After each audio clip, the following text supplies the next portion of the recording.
میرے محترم بھائی اور دوستوں، بہنوں، عزیزوں، اللہ تبارک و تعالیٰ نے رمضان المبارک تو ہر امت کو دیا، اور ان کے روزے بھی شدید تھے کہ افطاری سے افطاری ہوتی تھی۔ ہمارے لیے اللہ نے آسانی کی کہ اس میں سحری بھی رکھ دی، افطاری بھی رکھ دی، تو صرف کھانے کا ٹائم بدلا ہے۔ کچھ پیاس برداشت کرنی پڑتی ہے گرمیوں میں، کچھ بھوک، اور اس میں اللہ تعالیٰ نے ہمیں قیام اللیل دیا، جس کو اب عرف میں تراویح کہتے ہیں۔ تو پہلی امتوں پر تراویح نہیں تھی کہ وہ اپنی کتاب کے حافظ نہیں ہوتے تھے، صرف نبی اپنی کتاب کا حافظ ہوتا تھا۔ اللہ تعالیٰ نے ہمارے لیے قرآن ایسا آسان فرمایا کہ دنیا کی واحد کتاب ہے جو بچہ یاد کرتا ہے اور اسے کچھ سمجھ میں نہیں آتا کہ وہ کیا پڑھ رہا ہے اور کیا یاد کر رہا ہے۔ عرب بچہ تو سمجھتا ہے کہ وہ کیا پڑھ رہا ہے، لیکن آج کے عرب بچے بھی اس قرآن کی عربی سے ناواقف ہیں۔ عربی غیر عربی برابر ہو گئے ہیں، لیکن 30 پارے 6200 کچھ آیات یاد ہو جانا اس طرح کہ الحمدللہ سے شروع ہو کر والناس تک بچہ پڑھتا ہے اور کہیں بھی غلطی نہیں آتی۔ تو اللہ نے ہمیں قرآن دیا، قیام اللیل دی، اور ایک رات دی آخری 10 دن میں۔ اس کے پیچھے ایک کہانی ہے۔ اللہ کے محبوب صلی اللہ علیہ وسلم نے فرمایا، بنو اسرائیل میں 4 انبیاء ایسے گزرے ہیں جنہوں نے 80 سال مسلسل اللہ کے راستے میں جہاد کیا۔ تو صحابہ افسردہ اور غمگین ہو کر کہنے لگے، یا رسول اللہ، ہماری تو عمر ہی 80 سال نہیں ہوتی، اکثر تو اس سے پہلے ہی گزر جاتے ہیں، تو ہم ان کو کیسے پہنچ سکتے ہیں؟ تو ابھی یہ فضا باقی تھی کہ جبریل نازل ہو گئے، اور یہ جو میں نے ابھی سورۃ القدر کی تلاوت کی ہے، یہ سورت لے کر پہنچے کہ بے شک ہم نے اسے شب قدر میں اتارا، اور آپ کو کچھ پتہ ہے کہ شب قدر کیا ہے؟ شب قدر 1000 مہینوں سے بہتر ہے۔ فرشتے اور جبریل اس میں اترتے ہیں اللہ کی اجازت سے ہر امر کو لے کر، اور یہ باقی رہتی ہے یہاں تک کہ صبح صادق ہو جائے۔ ایک رات کی بندگی 83 سال سے اس کی عبادت زیادہ اللہ شمار فرماتا ہے۔ ہمارے پاکستان میں بلکہ بر صغیر میں 27 کی رات کو فکس کر دیا گیا ہے کہ یہ شب قدر ہے۔ یہ ایک بہت بڑا مغالطہ ہے۔ شب قدر میرے نبی نے فرمایا تاک راتوں میں گھومتی رہتی ہے، اسے تلاش کرو۔ 21 بھی ہو سکتی ہے، 23 بھی ہو سکتی ہے، 25 بھی ہو سکتی ہے، 27 بھی ہو سکتی ہے، 29 بھی ہو سکتی ہے۔ جب ہمارے نبی پر اللہ تعالیٰ نے قرآن اتارا تو رمضان کا مہینہ تھا، انا انزلناہ فی لیلۃ القدر، اور پیر کی رات تھی، اور 21 رمضان المبارک تھی، اور آپ کی عمر مبارک اس وقت 40 سال 6 مہینے اور 10 دن تھی، جب جبریل غار حرا میں ایک دم ظاہر ہوئے اور ان کا اقرأ بسم ربک الذی خلق۔ تو جتنی آسمانی کتابیں ہیں وہ اللہ نے رمضان میں اتاری، لیکن لیلۃ القدر میں صرف قرآن اترا، اور لیلۃ القدر ملی بھی اس امت کو اور پچھلی امتوں کو ایسی رات کوئی نہیں ملی کہ وہ جاگ لیں تو 83 سال سے بہتر ہو اس کی عبادت۔ یہ اس امت کو صرف ملی ہے، اور اس رات میں اللہ تعالیٰ کی بخشش عام ہوتی ہے، اور جبریل فرشتوں کے ساتھ اترتے ہیں، اور جتنے لوگ لیلۃ القدر میں جاگ رہے ہوتے ہیں اور عبادت کر رہے ہوتے ہیں ان سے مصافحہ کرتے ہیں۔ کوئی تلاوت کر رہا ہے، کوئی دعا مانگ رہا ہے، کوئی تسبیح پڑھ رہا ہے، کوئی نفل پڑھ رہا ہے، تو ان سب سے وہ مصافحہ کرتے ہیں، لیکن مصافحہ جس سے ہو رہا ہے اسے پتہ نہیں چلتا، لیکن غیب میں یہ سارا سلسلہ چل رہا ہوتا ہے۔ میں نے جب میرا ایک دوست مجھے 3 دن کے لیے لے گیا 27 اکتوبر 1971، اور میں صرف 3 دن کے لیے گیا، اور 3 دن سے اللہ نے میری دنیا بدلی، اور میں نے 4 مہینے کر دیے۔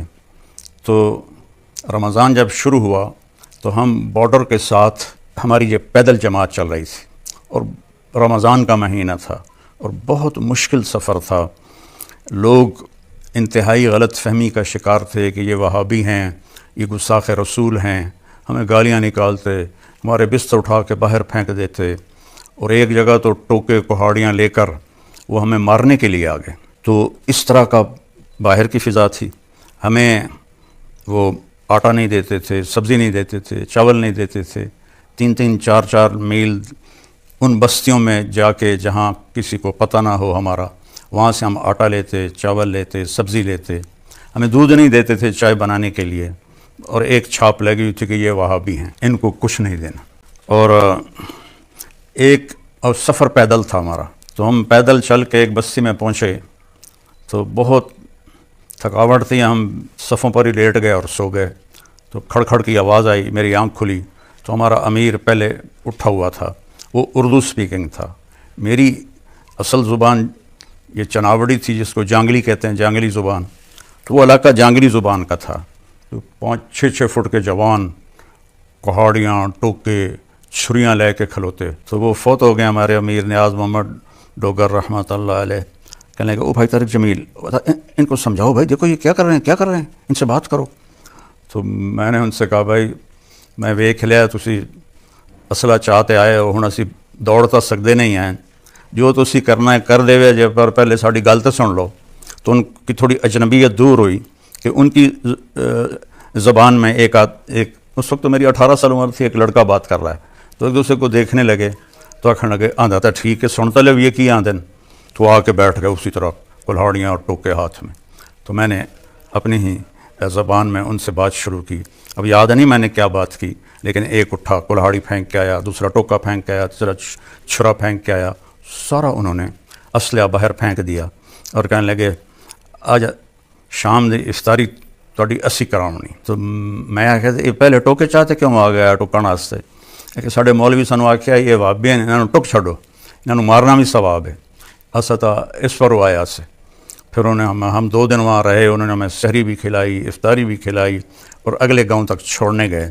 تو میں بتانا اس میں یہ چاہتا تھا کہ میں نے پہلے روزے سے دعا مانگنی شروع کی، یا اللہ پیدل سفر ہے، مشقت کا سفر ہے، شب قدر 5 راتوں میں آتی ہے، جس رات میں وہ آئے رات تو مجھے جگا دے، میں 5 راتیں نہیں جاگ سکتا، پیدل چل کے آتے ہیں، آگے لوگ دھکے دیتے ہیں، تو جو رات آنے والی ہو نا یا اللہ مجھے اس میں جگا دینا۔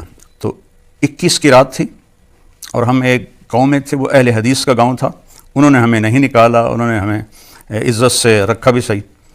تو رات کے 12 بجے مجھے کسی نے یہاں ہاتھ دے کر ایسے اٹھا دیا، تو میں یوں اٹھا، دسمبر کا مہینہ تھا، تو میں نے ادھر دیکھا، میں نے کیا اٹھایا ہے؟ پھر میں نے گھڑی دیکھی تو رات کے 12 بج رہے تھے، تو میں نے رضائی دوبارہ اوپر لے کر میں لیٹ گیا۔ تو سرانے پر سر رکھتے ہی مجھے خیال آیا کہ آج تو 21 کی رات ہے۔ ایک دم میں اٹھا، رضائی باہر پھینکی اور بھاگ کے باہر نکلا، تو روشن رات تھی۔ 21 کو چاند تو نہیں ہوتا ہے، لیکن روشن، اور سردی نام کی شے کوئی نہیں تھی۔ یہ بھی ایک علامت ہے کہ معتدل رات ہوتی ہے، اس رات میں نہ گرمی ہوتی ہے نہ سردی ہوتی ہے۔ تو میں نے اس ایک دعا پہ زور لگایا، یا اللہ مجھے ساری زندگی کے لیے قبول کر لے، ساری زندگی کے لیے قبول کر لے۔ سحری تک میں یہ دعا کرتا رہا۔ اب یہ تو موت پہ پتہ چلے گا کہ قبول ہوئی یا نہیں ہوئی، لیکن اللہ نے میرا ہاتھ پکڑ کے چلا دیا، نصف صدی گزر چکی ہے۔ تو صبح جب ہم اٹھے اور اگلی بستی جانے لگے، یا اسی میں ہم ٹھہر رہے تھے، تو مجھے خیال آنے لگا، یہ تو کی دعا منگی، تو ڈاکٹر بن رہے ہیں، تو یہ تو کی مانگ لیا کہ یا اللہ میں نے ساری زندگی واسطے قبول فرما۔ تو یہ ایسے کشمکش۔ پھر میں نے کہا جی اللہ نے منظور ہویا تو میں نے قبول کر لوے گا، نہیں تو ڈاکٹری تو پئی ہے، پڑھ لیسا ڈاکٹر بن جاسا۔ تو 4 مہینے کے آخر میں اللہ نے میرا کانٹا بدلا اور میرے ذہن میں آ گیا کہ میں نے عالم بننا ہے۔ تو میں یہ کہنا چاہتا تھا کہ وہ انشاءاللہ وہ 21 کی رات تھی، میرا دعویٰ تو نہیں، لیکن ساری نشانیاں، اور پھر اس میں میری یہ دعا ایسے قبول ہوئی کہ آج 53 سال ہو چکے ہیں، اللہ مجھے اس میں چلا رہا ہے، اس کا احسان ہے۔ آپ سے بھی دعا کی درخواست ہے، اللہ موت تک اس میں چلاتا رہے۔ تو آپ سے گزارش ہے کہ اس رات کو قیمتی بنائیں۔ تو قدر کے جو معنی ہیں نا، وہ اس ساری صورت میں آتے ہیں۔ انا انزلناہ فی لیلۃ القدر، ہم نے اسے ایک قدر کہتے ہیں، یہ تو بڑی قدر والا ہے، بڑی شان والی رات میں اتارا۔ اور آپ کو پتہ ہے کہ وہ شان والی رات کیا ہے؟ وہ اتنی عظیم رات ہے کہ 1000 مہینوں سے وہ زیادہ بہتر ہے۔ یہ تو ایک معنی آ گیا کہ انا انزلناہ فی لیلۃ القدر، عظیم الشان رات ہے، انا انزلناہ فی لیلۃ القدر، اس میں آ گیا کہ یہ بڑی عظیم الشان رات ہے کہ اس میں قرآن اترا۔ دوسرا قدر قیمت کو بھی کہتے ہیں عربی میں۔ تو اگلا آیا کہ کچھ خبر ہے کہ وہ قدر کیا ہے لیلۃ القدر، تو اب قیمت بتائی۔ لیلۃ القدر 1000 مہینے کی عبادت سے بہتر ہے۔ پھر قدر کا معنی تنگی بھی ہوتا ہے، تو تنزل الملائکۃ والروح فیہا بإذن ربہم، اس میں بتایا کہ وہ رات اتنے فرشتے اترتے ہیں کہ زمین تنگ ہو جاتی ہے، زمین تنگ ہو جاتی ہے۔ اور پھر قدر مسافت کو بھی کہتے ہیں، تو بتایا کہ اس کی مسافت کیا ہے، اس کی مسافت ہے صبح صادق تک یہ باقی رہتی ہے۔ تو قدر کے جتنے عربی میں معنی ہیں وہ سارے اس صورت میں اللہ نے گھمائے۔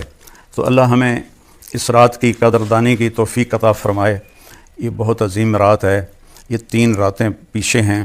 یہ جو بھائی بہن جاگ لے گا، اعتکاف والوں کے لیے ایک فضیلت ہے کہ یہ اگر سو بھی رہے ہوں تو ان کی عبادت کا اجر ہی لکھا جاتا ہے۔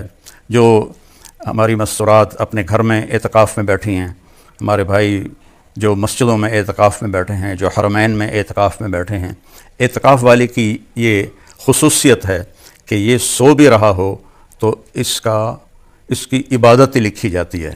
تو چونکہ اس نے 10 راتیں اللہ کو دے دیں تو اللہ تعالیٰ فرماتا ہے یہ سو بھی رہا ہو تو اس کی عبادت ہی لکھو، اس کا ذکر ہی لکھو، اس کی تلاوت ہی لکھو۔ پھر اس میں کیا ہوتا ہے کہ سارے فرشتے صبح صادق پر اکٹھے ہو جاتے ہیں اور جبریل سے پوچھتے ہیں کہ اللہ تعالیٰ نے امت محمد کے لیے کیا فیصلہ کیا؟ تو جبریل فرماتے ہیں اللہ تعالیٰ نے سب کی بخشش فرما دی سوائے 4 آدمیوں۔ 4 آدمیوں کی بخشش نہیں ہوئی کا مطلب یہ ہے کہ وہ ایک مخصوص گناہ کر رہے ہیں، جب تک وہ گناہ کر رہے ہیں ان کی معافی نہیں ہے۔ اگر وہ توبہ کر لیں گے تو وہ بھی معاف ہو جائیں گے۔ سب سے پہلا ہے مدمن خمر، شراب پینے والا۔ شراب پینے والا مغرب پر توبہ کر لے تو ساری زندگی کی شراب معاف ہو جائے گی۔